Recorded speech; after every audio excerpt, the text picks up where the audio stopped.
Aronet nemie chitab kalenjin eng tugul ole imite itagat eng tetutiengung nebo mashinani eng betut nebo rani tarikit nitok bo 17 arawet nebo 6 kenyitab 2025.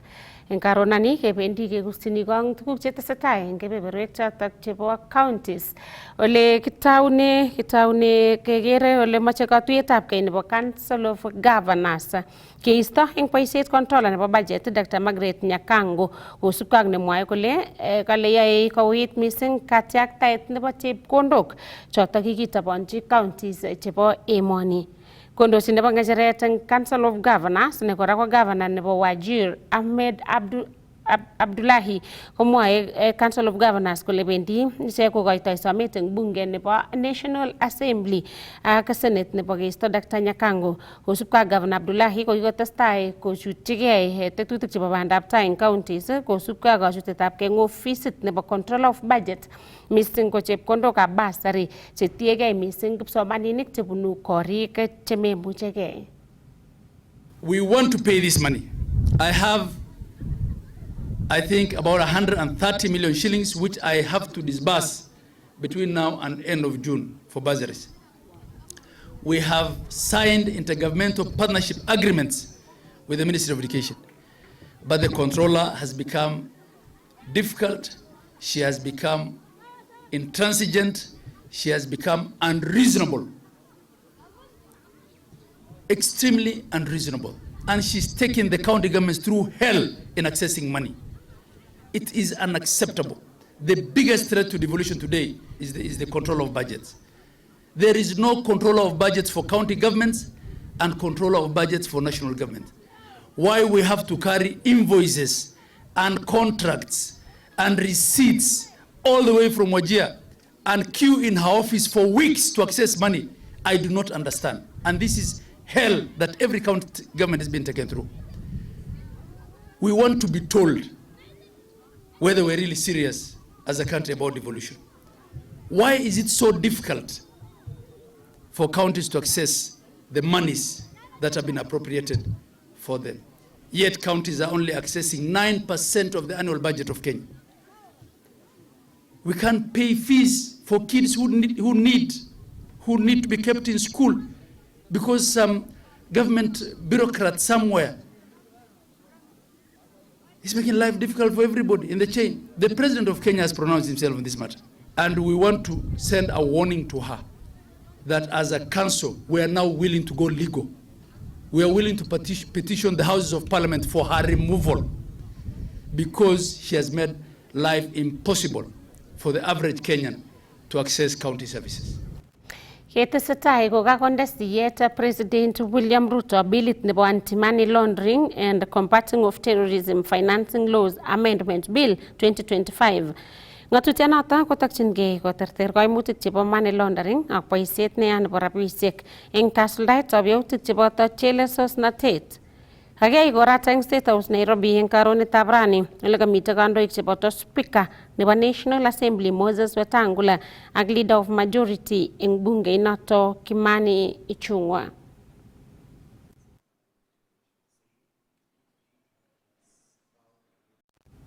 Ketesetai komitei kamanutiet neo nebo kekusti kong lakwet newerit eng kanetisiet kotinygei ak miondo nebo ukimwi amu kikitaban icheket eng kasarta nekoi ak kerib lakwet ne chepto. Nito kosubkei ak kibagengeit nebo National Syndemic Disease Control Council nekong'ong kole report nebo konekit nebo chikiletab kei anan HIV testing kale komang'ugei mising kaitet neo nebo kwonyik kochikilegei ngekerchin ak nebo murenik. Nenoto kokoyai koba barak lagok chewerik chekinomdoi mionotok bo ukimwi.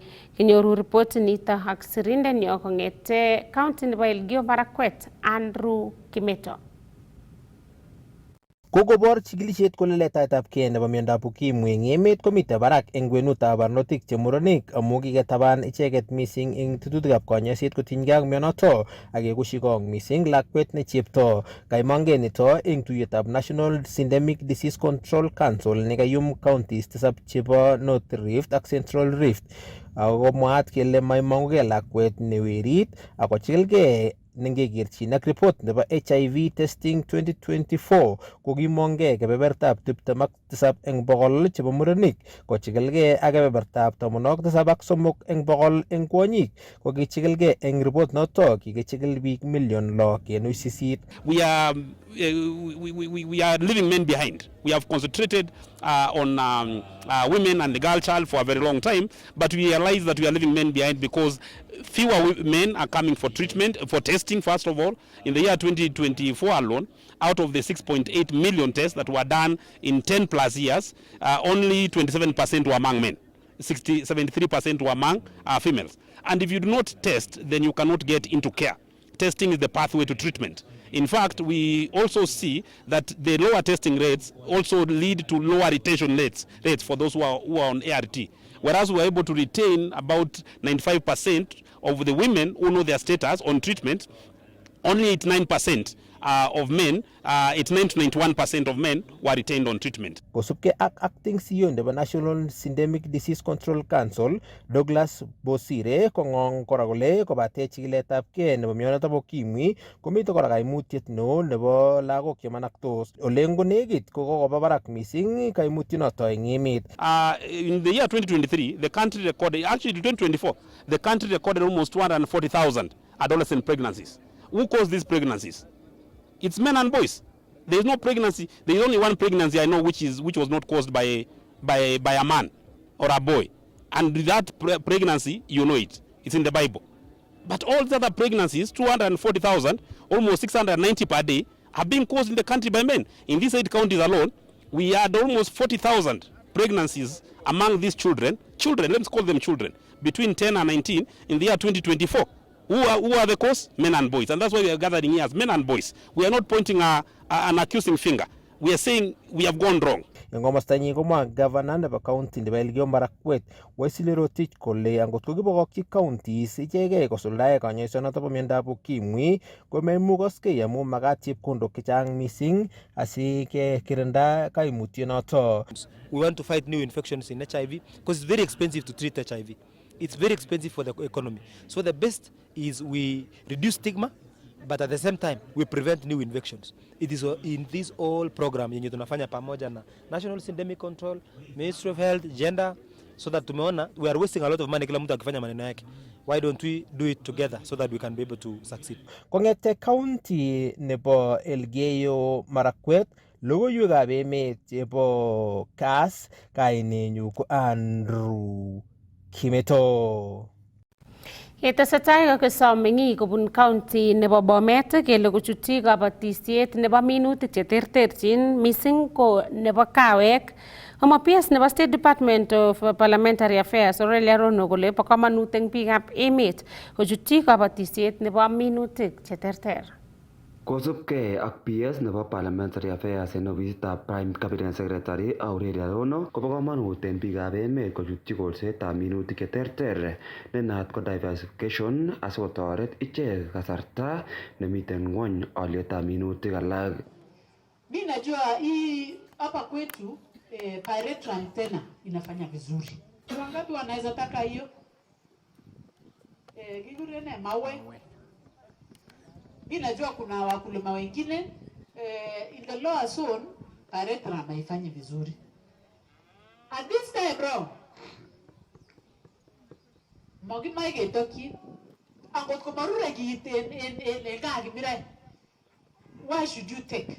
Kwa nini unachukua kwa marure yeni? Tuachia mtu wa Jemaner ama wa Kimuchul kama hiyo kitu inaiva huko. Tuseme sasa kama avocado ikiletwa saa hii. Najua avocado haifanyi vizuri kwa clay soil. Haifanyi vizuri. Na hii pande ya Kagimra hapo chini avocado haifanyi vizuri. So kwa nini uchukue na unajua haifanyi vizuri huko? Si afadhali umwachie ndugu yako mwingine mwenye ako na shamba mzuri yenye itafanya. So serikali itatusaidia, imetusaidia na coffee, itatusaidia na pyrethrum. Chief, ikifika hiyo siku tutawaongelesha ndio mtafute wenye wanataka pyrethrum, wenye wanataka fruits kama mangoes. Kama Kibreres that side inataka mangoes na oranges. Hata hapa Kagimirai. So tutaleta hizi vitu. Kamwa PS Rono kole kolsetab kawek en county nebo Bomet konyolu kikimit en kit nekamwa kole yoe komie kawek en county nebo Bomet kou minutik alak. Okot biik chenyokondororit kora komakakosich nikimatakotar en sukul ko elelo. So agriculture ngoribo ng'alekab temisiet kosire biik chechang. Sire biik chechang kabisa. Imano biik yo. Iba biik chechang chebosyok chechang ak boisiek chechang ko nan ko yon kakokoromit kobendi kibarua. Ko kibarua nekibendi ko nebo ne? Nebo mbar, si ndio? Korinyon ko kaisich kit neyoktoi lakwet kowo sukul kot kowo kiyo. So ngerib ng'alekab temisiet koyote kasisiek chechang. Ako tor kimuche kenyorun tuguk cheyotwe factories chechang. So kochu kamabas koloite sukul komi level nebo kasisiek chwa. Kong'ololi ine Chemaner en sub-county nebo Bomet East en kasarta nekikochi kabotik keswekab kawek cheite 10,000 kobun locations 4 en komosotok. Koboisien kasaratok ine kocher neranik koboisien muswoknotetab kasari en oret neikochin ichek kelchinoik. Moche asom kora vijana chechok. Kang'et kinyo ng'alechu bo internet lakini nyolu kotoretech keikun biik chekoikoi makoborwech career. Sigik amasom keng'ololchi lagokyok. Tore lakwet university nekotakait kesir kecheng kasit kobit kasisiek kesir. Ko ngibore keker Facebook tuguk chesire Facebook komomi chi nemoyo kosir lakwanon okot besyo.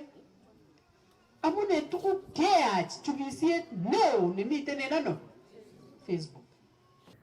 Kong'eten county nebo Bomet logoiwekab emet chebo Kass, kainenyun ko Festus Rono.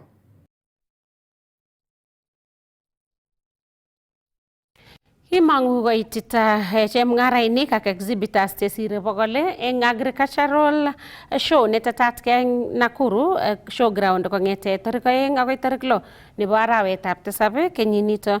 Nito kosubkei ak nebo ng'echeret eng ASK Dr. Panmas Migwi ne kamwa kole kale kasarta noton tesetai tetutik che takyingei ikoratak kale ko takyingei konyek tugul itunet nebo chemung'arainik ak baornatet neo nebo biikab emet nebwone konetigei tuguk cheterterchin.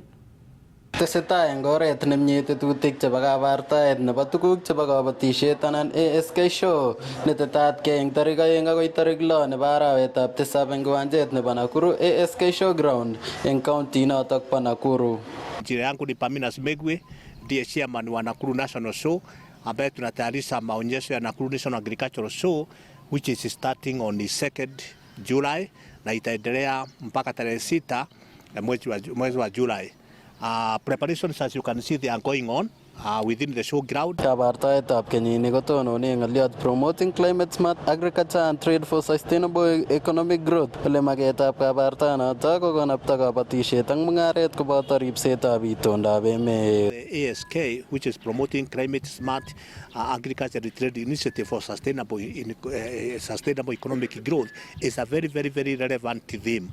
That's why we are sustaining it. We are using it for 5 years so that hiyo ujumbe iweze kuenea kwa wakulima wote, kwa wanabiashara wote, so that everybody can now realize that climate change is a threat, it is affecting agriculture, na tukitumia mbinu ambaye zinatusaidia kukombati climate change, kilimo yetu na biashara yetu itaendelea. Dr. Paminas Mwigi ko nebo ng'echeret eng ASK eng Kenya ak kurset koityi biikab emet ko koitita kabartaanotok asikonetkei tuguk chechang chetinyegei ak kabatisiet. So we are requesting all the farmers, all the traders within the Central Rift branch wakuja kwa wingi ili waweze kusoma mambo ya kilimo na through that waweze kuinua hali yao. Kosubkei ak Dr. Mwingi ko inguni kokomongkei kampunisiek ak kibagengeisiek cheite 16 komache kobarta tugukwak eng show inoto. Currently we have got 60 exhibitors on the ground na tunatarajia that come the end of this week we shall be having over 150 exhibitors who will be patronizing our show as exhibitors. Aripotenjini logoiwekab emet chebo Kass kong'etege county nebo Nakuru. Kainenyu ko Dennis Kipchirchir. Kakomangge alake eng meng'ik chebo Mauche eng Njoro Nakuru ako nerekyi kandoik chekilewen icheket eng mwaet kole kong'etege ingobata lewenisionoto kale kotomo kosuldae koyomiset noto nekikochi bichoto eng kasarta nekisame ichek kura. Konerekyi icheket alak eng kandoik chekamwa kole tomo akot korutochi icheket asikobit kokas akokuiyo kaimutik chebune meng'ichoto yetab kelewen ichek. Sylvester Rono ak logoiwechuto. Barabarok eng koraninyon kosamis barabarok mamandoi tuguk ngorobani mamandoi kobendi lam. Ko saiti kemoche maendeleo. Kit nekimache kelewenisiei kemoche boisionik keyoiwech. Ko kakokany kwang'ut kelewenisien akoba biik kobakach echek gaa asikerib nego kityo amakikere okot barabaret. Kit agenge nekamache amwa koni kamache asoman MP amun MP ko 2 kilometers kong'eten ele kimenye ako kit neyoe koyoe barabara neitu konyin neitu lamit nekiakonde Natembea kole mwisho nebo mbarenik koitu yoto konyin akowekse. Kakwong ale ortinwek chemiten Mauche Ward kobo gavana inegen.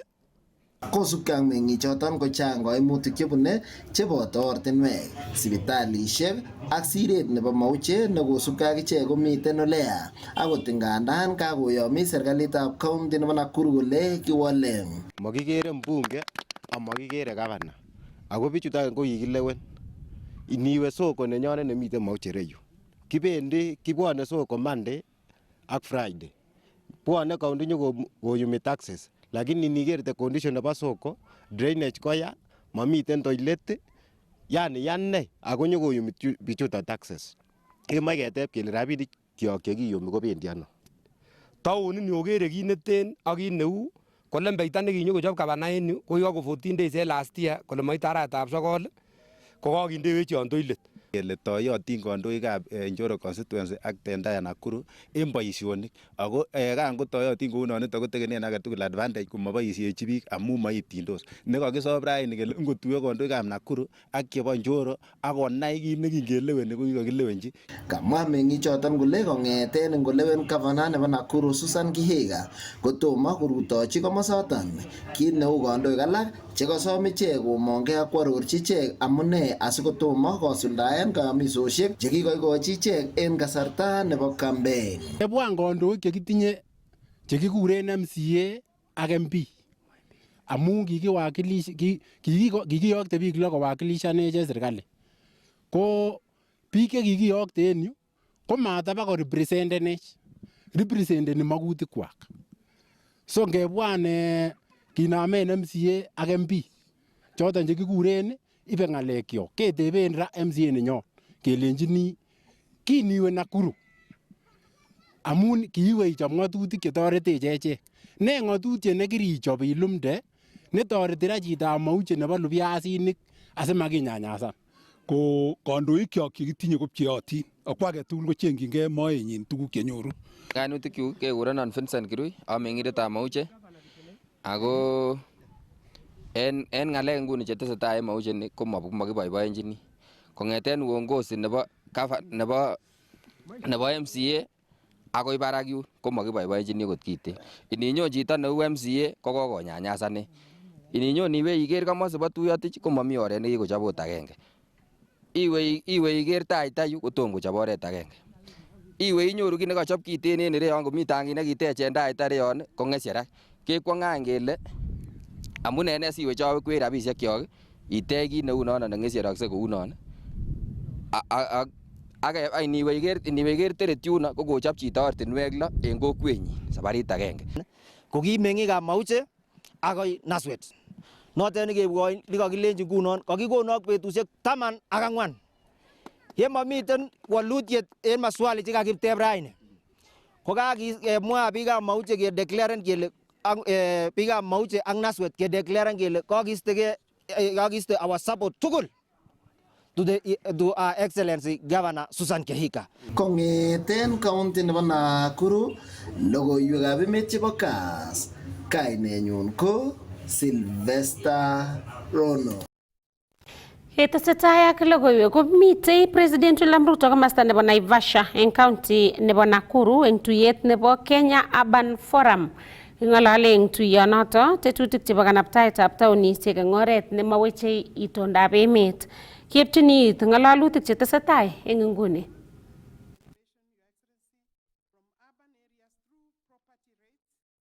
Other income streams can only deliver impact if anchored on accountable and transparent systems.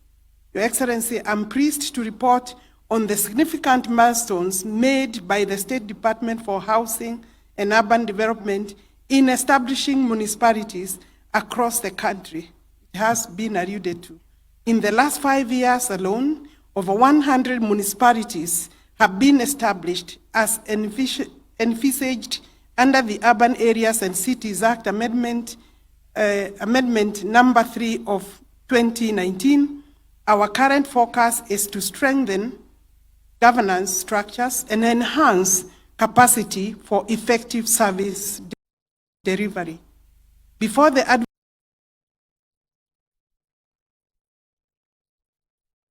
advent of devolution, Kenya's urban areas were governed under local authorities as per the now repealed Local Government Act. But the new Constitution 2010 brought into effect a devolved system of government, introduced a third level of governance, that is the urban institutions. The Urban Areas and Cities Act provides the framework for classifying, governing, and managing cities and urban areas, outlining institutional responsibilities while embedding citizen participation and accountability. Excellency Governors, some of you are here. Governor of Nakuru is representing also the COG. You are here today and you can attest to the role played by urban boards in enhancing service delivery. This progress has been supported significantly by the World Bank through Kenya Urban Support Program, which is now in its second phase. We remain grateful for this strategic partnership.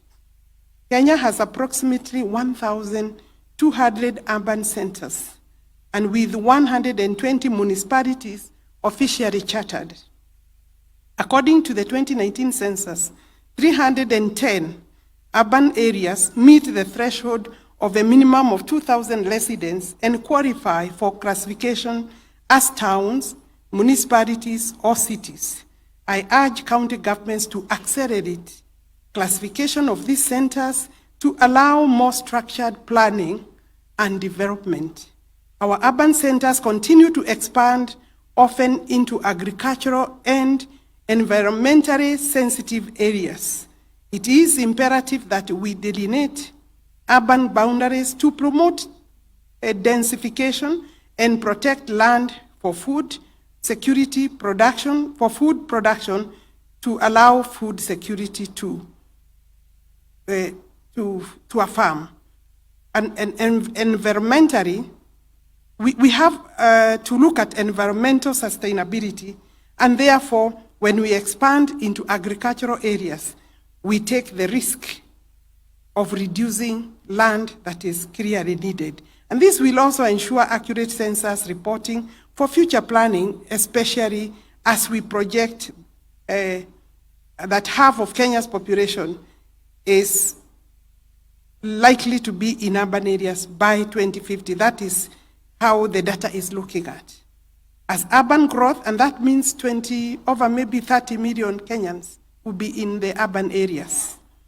As urban growth intensifies, so does the demand for housing. The Affordable Housing Program, a flagship under the bottom-up economic transformation agenda, sits at the heart of our efforts to provide decent housing while unlocking jobs, stimulating local economies, and transforming urban settlements. Your Excellency, we have seen renewed momentum in dignifying the lives of urban residents through housing and supporting infrastructure.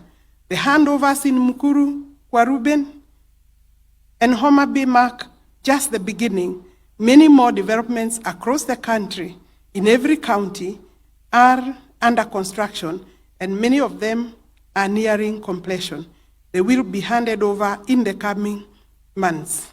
These efforts are transforming our cities into inclusive, economically vibrant, and environmentally sustainable spaces. One of the pressing issues underpinning urban transformation is availability of land. Many cities lack adequate public land for essential infrastructure and housing. As a ministry, we continue to explore mechanisms to unlock land for public and private development, particularly for low-income housing.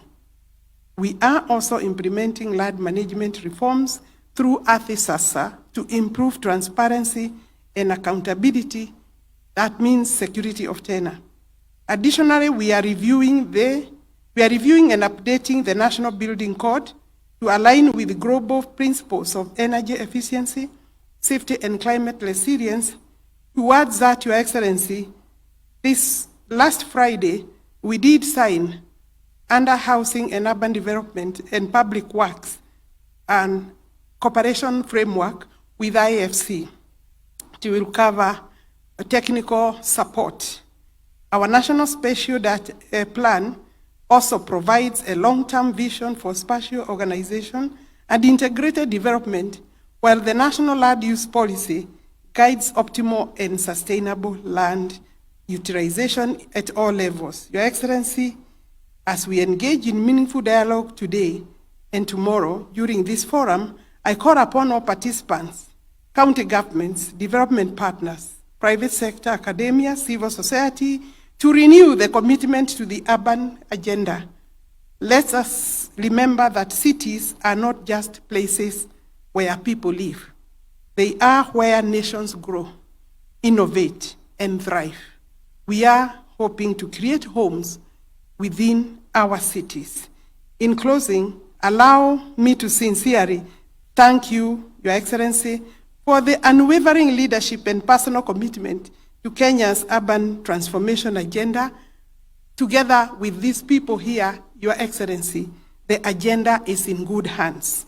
I also extend my gratitude to all participants for their dedication to building a better urban future. Your Excellency, that is the end of my written speech. Allow me to say that last week, there were voices from the trade unions.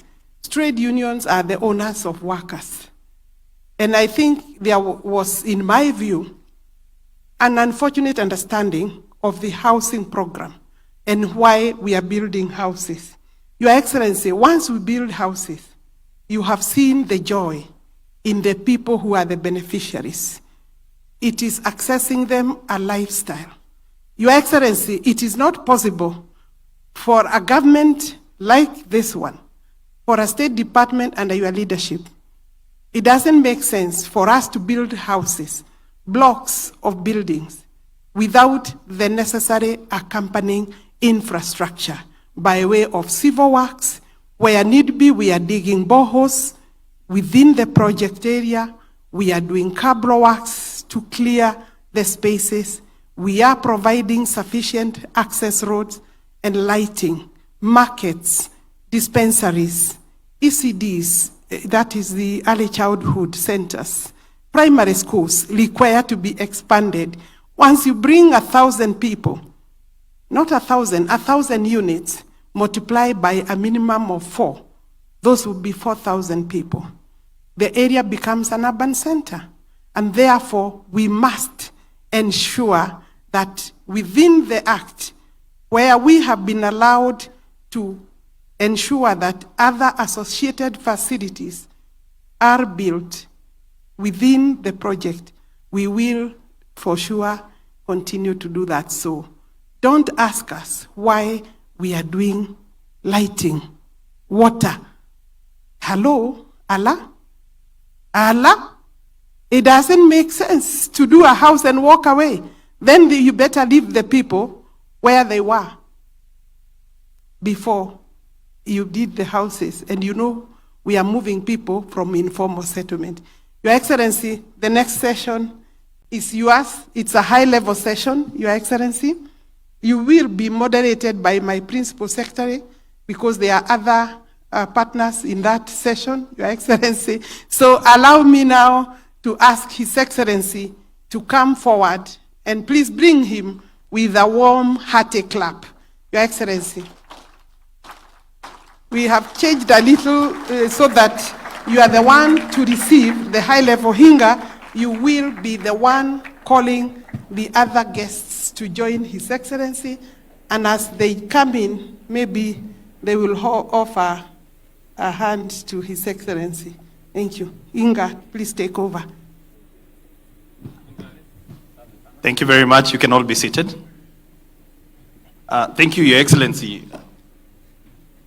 We'll call you. Okay. All right, Your Excellency, the program is not about just brick and mortar, it's about people. And you're going to have a conversation with people, real people, that you have made a difference in their lives. The first person I'm going to call is a friend of yours. This is Jerusha Modoni. Jerusha is a lady that you had the privilege of moving her from Mukuru slum.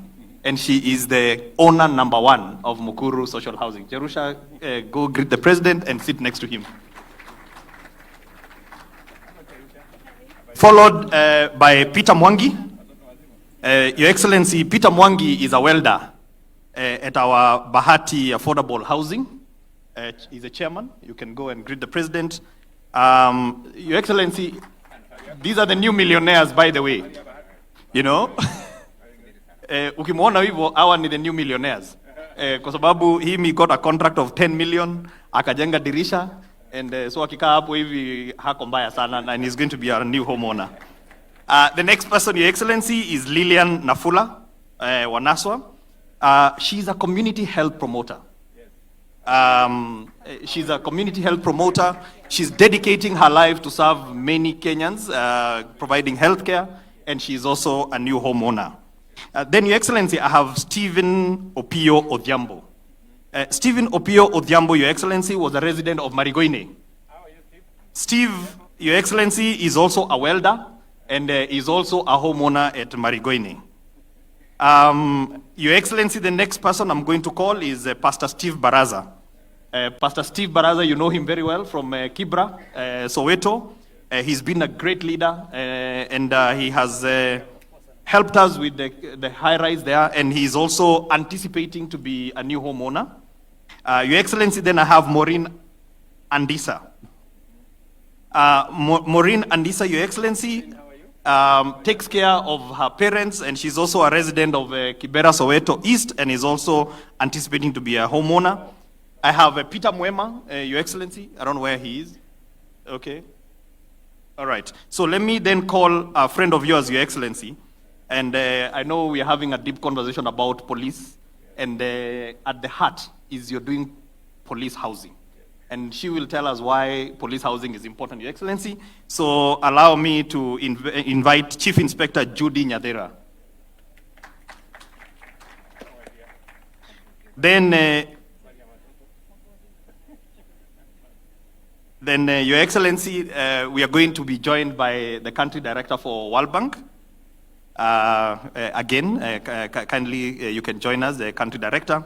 And then lastly, we are going to have Ishaku Maitumbi from the UN Habitat. And Mwema yuko wapi? Mwema is here. Mwema.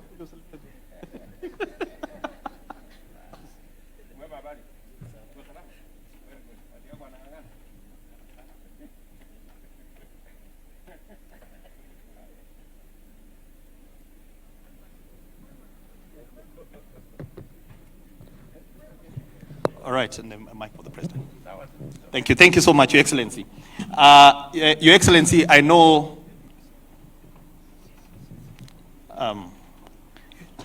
it's fine. Just put the seat here. Mwema, you can come sit here. Yeah. Okay. Karibu, Chairman Mwema. So, Your Excellency, in this country, we are implementing a wonderful program. About 2 or 3 weeks ago, I saw you being very emotional when you handed over the keys in Mukuru. It's probably one of the, to quote your words, you said, in your adult life and in your political life, it was the most consequential day of your life.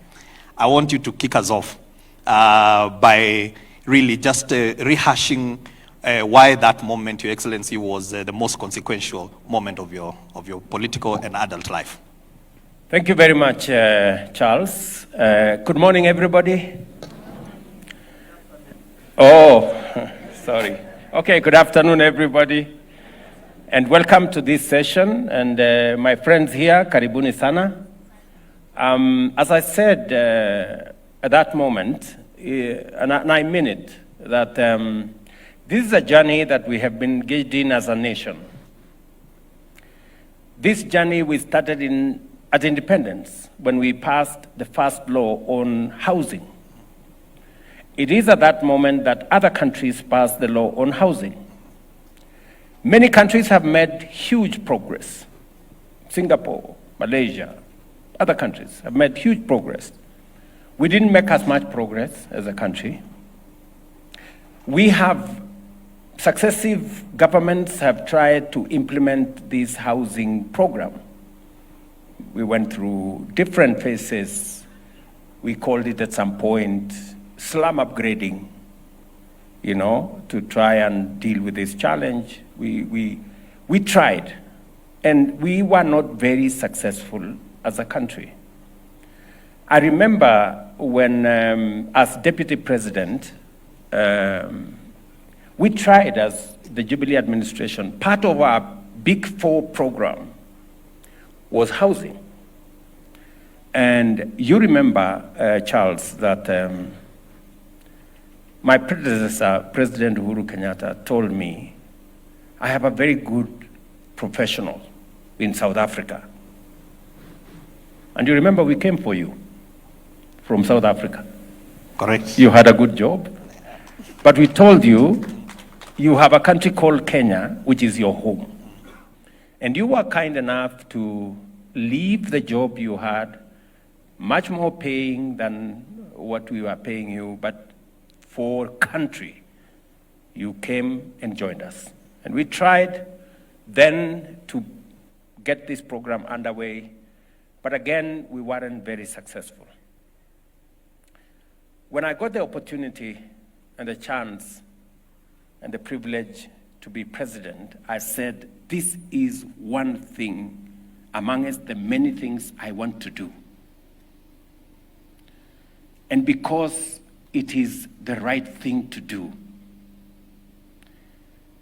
we have said here, I've heard the country director talk of World Bank, and all the statistics point to a future that is urban. And we have no choice about that future being urban, but we have a choice on what type of urban future we are going to have. Are people going to live in informal settlements? Are they going to live in slums? Or they are going to live in planned, dignified shelter that has dignity? And so, because Kenya is urbanizing, we've just been told by the country director of the World Bank, among the highest in the world, 4.3%. 50% of our population will be living in urban centers by 2050.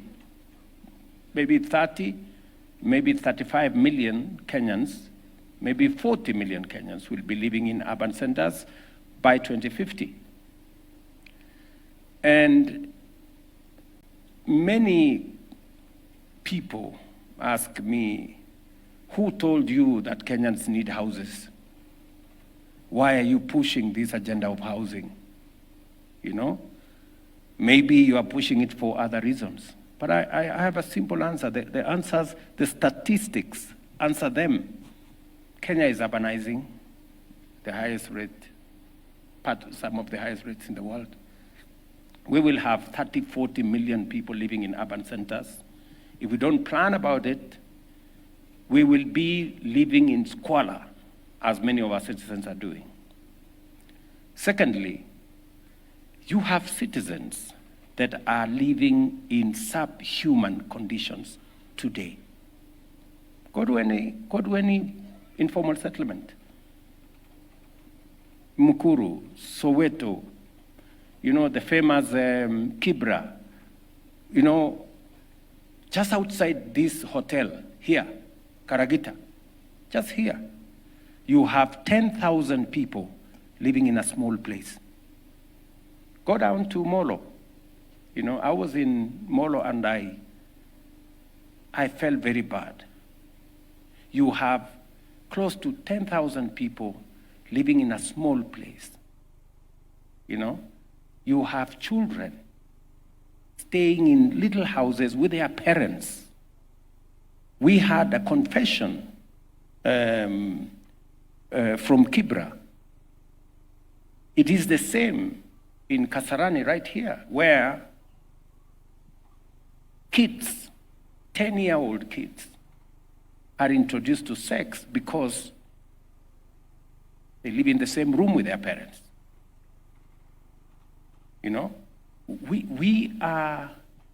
Those are the people who are firing my desire to drive this housing agenda, because those kids deserve better than we are giving them today. Those people in informal settlements deserve better from a government. And that is why you asked me about the consequence of my statement. That is why when I handed over the first keys on this program to my dear sister here, Jerusha, I said it and I meant it. It was actually the most consequential day in my political career, because we started to change the trajectory on how Kenyans live. And so that's why this moment is very important. And that's why I'm very proud that we are making these steps. And I must say, all the people who have talked before me, I listened to Susan Kehika. My dear sister, you made the statement I would have made. I mean, the understanding, I am very happy that from Susan to my CS to the country director, everybody, we are all appreciating what this is all about, And therefore, this is a very important occasion for me and for us as a nation. And the progress we are making in this space speaks volumes about the kind of future we expect. Thank you, Your Excellency. We shall revisit some of those aspects very shortly. But Your Excellency, in this country, we've had people talk about shareholding. But right next to you is somebody who, I think when you talk about shareholding, the right shareholding is actually when you own something. And I don't think there is anything that beats owning your own home. And Jerusha, Your Excellency, as I said, first, she's a widow. I think the Bible and even the Quran, many scriptures talk about widows. And so when a widow cries to God, feeling forgotten, and you see that moment where you had the privilege of moving up from the informal settlement and moving into her own home, I believe there is nothing that beats that moment. And so I want to ask Jerusha. She was homeowner number one, and a lot of Kenyans said at that time that those houses, the people who are occupying are not from Mukuru. So, and Your Excellency, I don't know whether you saw some stuff on the social media. They said that Jerusha is another lady from Kisii. So maybe she can tell us whether she oscillates from being in Kisii and being in Mukuru. But with all seriousness, Jerusha, kindly just share with us. And if you're comfortable, you uongee Kiswahili, hakuna shida. Asante sana. Jerusha, over to you. Asante sana. Kwa majina ni yeye umesikia naitwa ya 001 Jerusha Muthoni. Mimi ndiye nilikuwa mtu wa kwanza kupewa nyumba na His Excellency na nikafurahia sana. Nafikiri mlikuwa mnaona kwa picha pahali nilitolewa kwa slums. Kwa kanyumba kalikuwa mvua ikinyesha ilikuwa ni bara. Lakini kwa sasa hata mkiniangalia kwa ile picha vile nilikuwa nakaa sio vile nakaa saa hii. Si ni kweli? Nilikuwa nakaa kashosho kama mama hivi. Lakini within 3 weeks mnaona niko na utofauti. So hii mambo ya affordable housing ni ukweli sababu mimi niko na hiyo ushuhuda. Nilipewa hiyo nyumba pale pahali tulikuwa tunaishi maji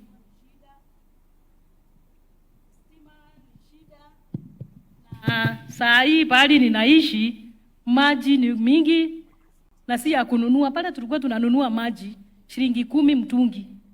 Niko na familia watu 9. Ni maji ya pesa ngapi naweza nunua? Ilikuwa ni shinda, ndio unaona sasa ninaoga kwa siku mara 2 ama mara 3. Ndio unaona kauso kameng'aa hivyo. Watoto wanafurahia sana. In fact hata tule tushosho nilikuwa nimeacha pale, tumehama tu wote wamesema pale wakai. Hata ukituma katoto kakikataa unamwambia tunarudi pale, anasema hapana nitume sababu hataki kurudi Misri. So mimi ninafurahia sana. Na hata wale watu wanasema rais anatembea na mimi Kisii, ametembea na mimi Kisumu, nikipika samaki ni uongo mtupu. Ni wale watu wanajaribu kupinga hii mradi lakini haitustui. Tunasema kazi bila break sababu alituambia anataka kuinua wale watu wako chini awainue bottom up. Na ni ukweli mimi nimeinuliwa, nimetolewa chini, niko juu. Na ninadhani pando nitaendelea nikiinuliwa. Pahali tuko pale security ni tight. Pale hata kuna parking mkikuja kuna pahali pa kupark. Your Excellency pia hata nataka unimbaie kagari niwe nikipaki pale. Niwe mtu wa kwanza kupaki kagari pale. Parking iko sawa. Kila kitu iko sawa. So kazi iendelee bila break. You can have a conversation with her, Your Excellency. Thank you very much, Jerusha. It is true. Vile na kuona leo kidogo iko tofauti. Sijui ni kwa sababu gani lakini Mungu ni mwema. Na sio Jerusha peke yake. Tuko na wananchi wengi. Lilian hapa ambaye ni community health promoter. Just a simple person. She's also a homeowner in Homa Bay, I think. In Mukuru. We have, many people who are experiencing life-changing situations because of where they were and where they are today. Jerusha here has told you, in the Mukuru slums, 3, 4, 5 families share a toilet that you have to pay to use a toilet. People, just imagine yourselves in a situation. Umekazwa hapo, you want to use a toilet, and you don't have money, And there are people who are asking us, who told you to build houses? Surely, people, let us be human. We have real situations that call on us to do something about. Jerusha hapa, kabla hatujaongea vile nitakununulia gari. Bado niko na watu wengi pale ulitoka Mukuru, hawajahama. That is my first assignment. Wale wako Mukuru pale hawajakuwa kama wewe. Hiyo ndio kazi yangu ya muhimu kwanza. Na sio Mukuru peke yake. Tuko na watu hapa Karagita. Tuko na watu Bahati. Tuko na watu many parts of Kenya. We have 1,000, I think 100 and something informal settlements in Kenya. 7 million people live in squalor in our country, And the numbers are not going down, the numbers are going up because more and more people are coming into cities. And we must prepare and we must, work ahead of time to make sure they don't come and join those in informal settlements. They come into organized, livable cities. And so, Jerusha, tuliongea wakati nilikuwa kwako. Wewe umepata kujua tofauti kati ya mahali ulikuwa naishi na mahali unaishi sasa. Yes. Ndio? Mimi naamini ya kwamba ungependa wale wanaishi vile ulikuwa unaishi zamani, vile vile wapate nafasi ya kupata nyumba vile wewe ulipata. Ni kweli ama si kweli? Ni kweli. Hata wamenisumbua saa hii, hata wale walikuwa napinga mradi wakinitusi wanashindanga kwangu. Hata naoshanga nyumba jioni. Juu kila dakika ni ukweli wanakuja kuhakikisha. Nafikiri hata ukiangalia kwa TikTok wengi wanakuja kupiga picha na mimi. Juu wengi walikuwa nasema nilinyang'anywa, president alikuwa anatudanganya, Mama Jerusha amenyang'anywa vitu. So watu wanakuja kila siku, sasa wamekubali. Sasa wananisumbua, tutajaza namna gani, tutapata nyumba namna gani. So ni ukweli, ninaomba pia na wao wakuje juu wamenisumbua sana. Okay, so and it is important for me to say this, to contextualize what Jerusha is saying. We have a pipeline of 700,000 housing units. We have the first 2,300 have been given out. Another 11,000 are in the stage of completion. We will be handing out keys. When I come to Nakuru, for example, in the next month or two, the houses in Molo are ready. The houses in Bahati are ready. I will be coming to do groundbreaking for the houses outside here in Karagita, because it is my intention that the people living in the slum here in Karagita must equally benefit from this program the same way Jerusha is benefiting. As I go to Molo in Nakuru here, I will also be launching the construction of 2,700 housing units in Kasarani. And for your information, I have been to Kasarani in Molo. It is, let me just say, it's not a good place, because you have people living in very difficult conditions. And I must thank the leadership of Nakuru, the governor here, the member of parliament. They are also transformational leaders. They have provided leadership. We have got land that we are now going to build those houses, and shortly we will transform Kasarani, the slum, into a place of dignity.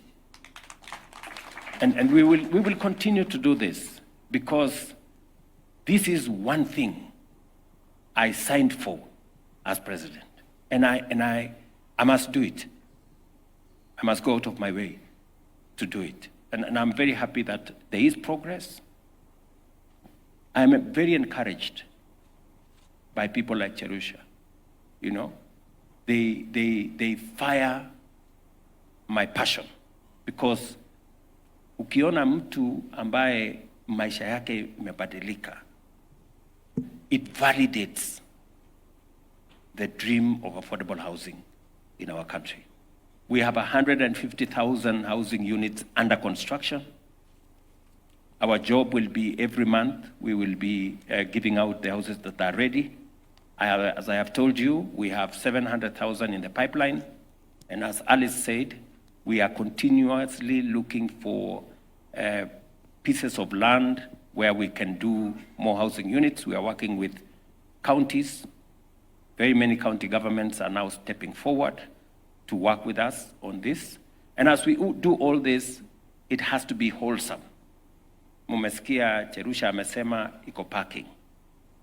Atakwambia pia hapo kutakuwa na shule, pale kutakuwa na soko, pale kutakuwa na hospitali.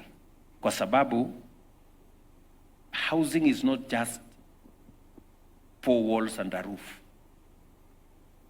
Housing, according to the UN, and I have the UN representative here, when you talk about adequate housing, it comes with many things.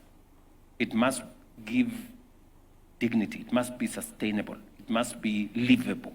And that's why roads are necessary, social infrastructure is necessary, hospitals are necessary, schools and markets. And we will continue to engage with stakeholders so that they can understand why this is necessary. Sindio? Taka soko. Tunataka soko na hata shule iko karibu kuisha.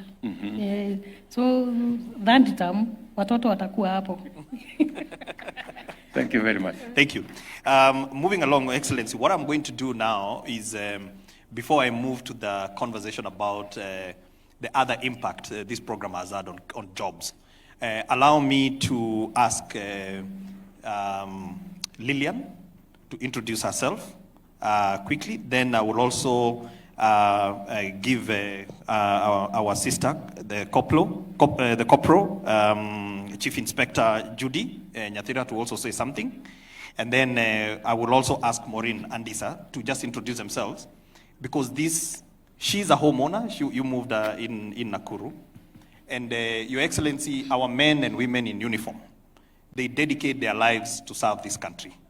And we owe them a duty of care, because majority of them live in very bad conditions. So I'm very happy that we have got Chief Inspector Judy here representing all the men and women in uniform.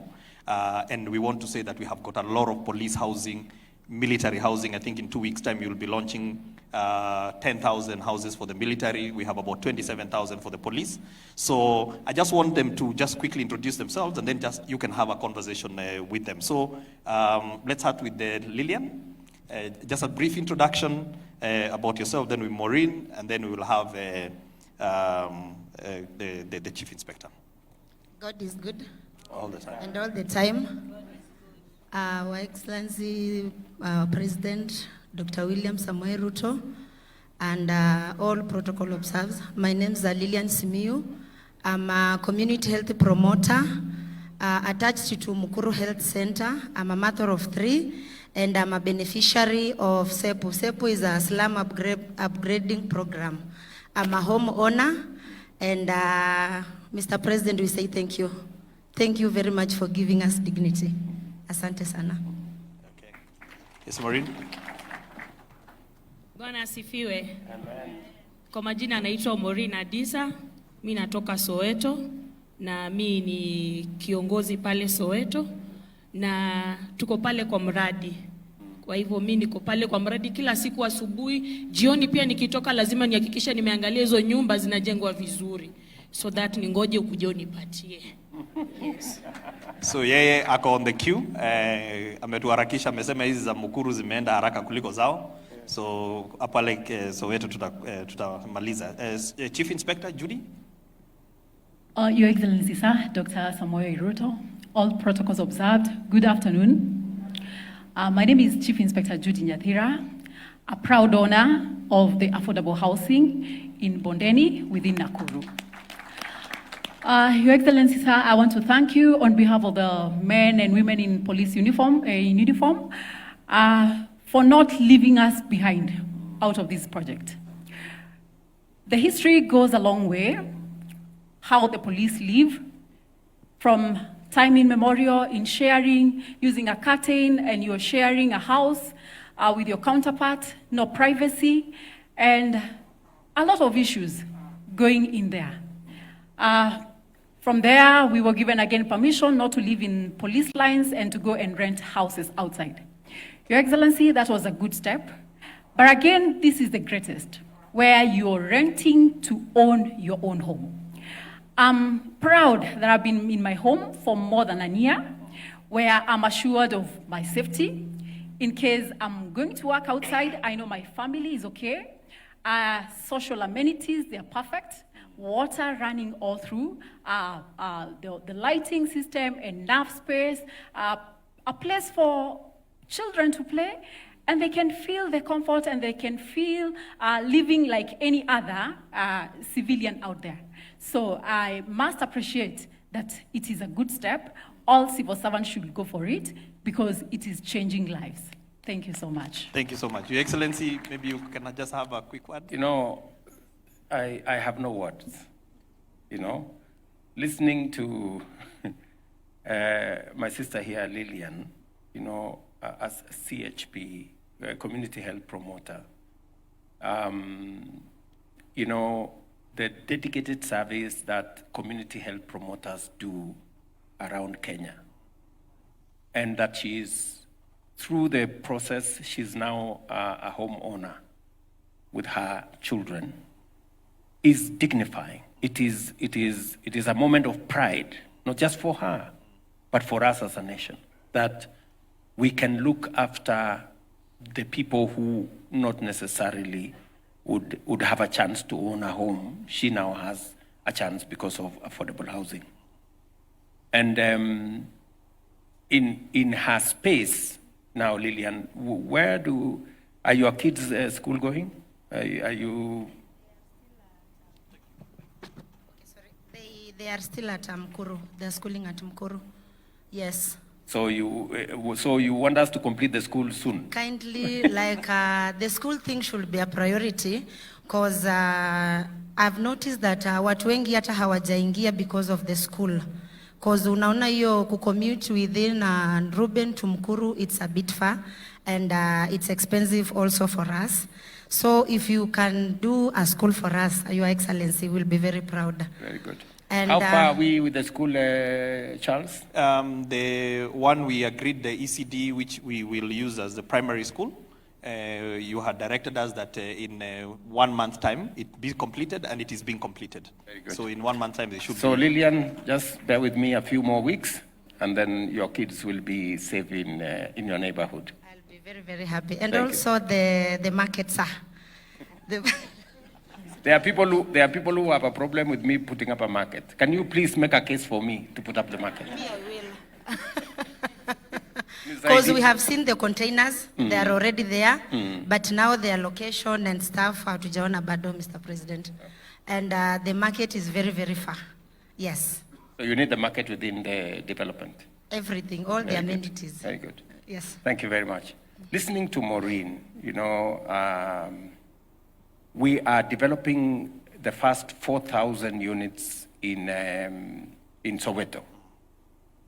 We have, I think, a total of 25,000 units that will be built in that space. Correct. And we have done, the 4,000 units hopefully will be ready, and I've given instructions to my team, Alice here and Hinga, that by January we should be able to give out the first 4,000 units. Yes, you've got it. And then the other units are following. So huyu mama umesikia amesema anachungulia kila wakati akipita hapo, nataka kuangalia hii nyumba itaisha lini, kwa sababu anangojea. Yes. Sasa vile niliwaeleza, sitaki Maureen angoje sana. Ndio amekuja hapa nafikiri kuniambia niharakishe mambo. So Maureen, nilikuwa hapo juzi hapo Soweto. I think like 3 weeks ago I was in Soweto. And nataka uwaeleze wale watu wa Soweto. Mimi nawaheshimu sana. Wakati niliona yani watu wa Soweto wanaishi pale, wanakuja wenyewe kusema wacha niandike jina yangu, mimi niko tayari kuondoka mahali ninaishi hapa, nyumba ikiwa tayari mimi nitarudi. You know, that kind of cooperation that citizens themselves are saying, I am ready to live where I am staying, to go and live elsewhere. And I want my name recorded so that when the houses are complete, I come back and live in a decent house. Waambie wale watu wa Soweto, Mungu atawabariki sana, kwa sababu ya kukubaliana na sisi, kusema ya kwamba mahali wanaishi wako tayari kuhama, tuwajengee nyumba mzuri, nyumba ile iko na dignity, wawache kuishi mahali ambapo hakuna barabara, hakuna maji, hakuna stima, hakuna choo, hakuna mambo yote ambayo mnahitaji. So ukirudi tafadhali utawaambia nimewapigia salute. Utafanya hivyo Maureen? Alafu naona uko na maneno na mimi. Niko na maneno na wewe, nataka tu kuappreciate kwa hii mradi yenye umeleta. Sisi yetu itakuwa tofauti kwa sababu pale sisi tuko na shule, sisi tuko na market, sisi tuko na place ya kupumzika ukifikiria mafikirio yako ya maisha. Yani we just can't wait to be in that estate. So mi wanga niko very eager kabisa. Though kuna watu wanaweza kuwa wanaongea mambo mingi ati utapata nyumba, lakini us we believe that we are the owners na tunataka ku embrace kabisa hii mradi, and that's why tukikuja last time after 3 weeks kila mtu alikuwa anataka, kwa sababu anaona mradi nyumba inasonga, and everybody wants to be an owner of the house in Nairobi. So furaha yetu ni tutoke kwa hiyo mabanda zetu, kwa sababu kama hata sasa niko hapa lakini niko na wasiwasi because lately tumekuwa na breakages za moto. So sasa hata nafikiria naweza rudi tena nipate kanyumba kangu kamechomeka. So afadhali tutoke kwa hiyo situation ya life yenye tumekuwa tuishi kwa dignity houses. So kama hii ni dream yako ulikuwa nao kutoka ukue kijana, His Excellency, endelea bila break. Sana. And you know, I think the passion that everybody, you know, owning a home is the ultimate passion of any citizen. You know, that you have a place that you call yours, you know. And on to what Judy, and I apologize, Judy, because my peers here have said corporal. Corporal is you are a very senior person. But titles aside, I was very proud when I came to Bondeni, and you welcomed us to your home with your family, and it was a very proud moment. And not just Judy, you know, our men in uniform, men and women in uniform, for decades lived in conditions that do not befit the kind of sacrifice they make for us. They keep our families safe, they keep our country safe, they go out of their way to make sure that there is law and order in our country, and yet we don't reciprocate. It is the reason why we are implementing several programs targeting our men in uniform, men and women in uniform, improving their terms and conditions of service, which we are on course, making sure that we assist them with the modernization of their equipment, which we are on course. We have already spent about 9 billion shillings in that process. And of course, making sure that they are part of our housing program. And as PS has said, we have rolled out specific housing targeting our uniformed officers. 27,000 houses are being built for the police, 10,000 houses are being built for the prisons, 20,000 housing units. I'll be launching 10,000 next week for the military. And we are looking at making sure that our men and women in uniform have a place to call home. And Judy here is one such example. And maybe just so that I put it in my own perspective, Judy, as you look at your colleagues, is there anything that you think we can do better now that you have a 1-year experience in living in your own home? Do you think there are areas of improvement that you can suggest to me? Your Excellency, most of my colleagues are willing to acquire these houses. But one problem, maybe the challenge they have is financial support. Maybe if they could be given an opportunity because they've overcommitted their payslip, maybe they could be given a facility where they're given, which is flexible, they're loaned some amount so that they can be able to acquire the houses. The financial aspects are. So you're talking about the mortgage? Yes. And we have, can you talk about the mortgage, Hinga, speaking to what Judy has said. So, Your Excellency, a couple of things. What makes the issue of affordability a few things? One is the cost of land. There is a study by the Center for Affordable Housing in Africa that shows Nairobi has the most expensive land in the continent of Africa. But also, Your Excellency, in our country, we also have a lot of inequalities in terms of earning. A majority of Kenyans earn very little. So you have a situation where the cost of land is very high and you have got very low income. And that leads to the proliferation of slums. Now, to address that, you have got to look at what you call the demand side of housing and supply side. Now, allow me to start with the supply, which is you have got to do something on the cost of land, and that is why, Your Excellency, through your leadership, we have zero-rated the cost of land. Land is a big barrier to ownership. So when you start a conversation by saying that you will not pay for the land, it's a big stride into one's home ownership. The second thing, Your Excellency, is the cost of construction. Cost of construction is prohibitive. And part of the reason why cost of construction is prohibitive is because on one side, you have got factors you cannot control. You know, global pricing for fuel, cement, and so on and so forth. But there are others we can control. The ones that you can control, for example, in our sector, VAT, and I hope I'm not going to get very complicated, VAT is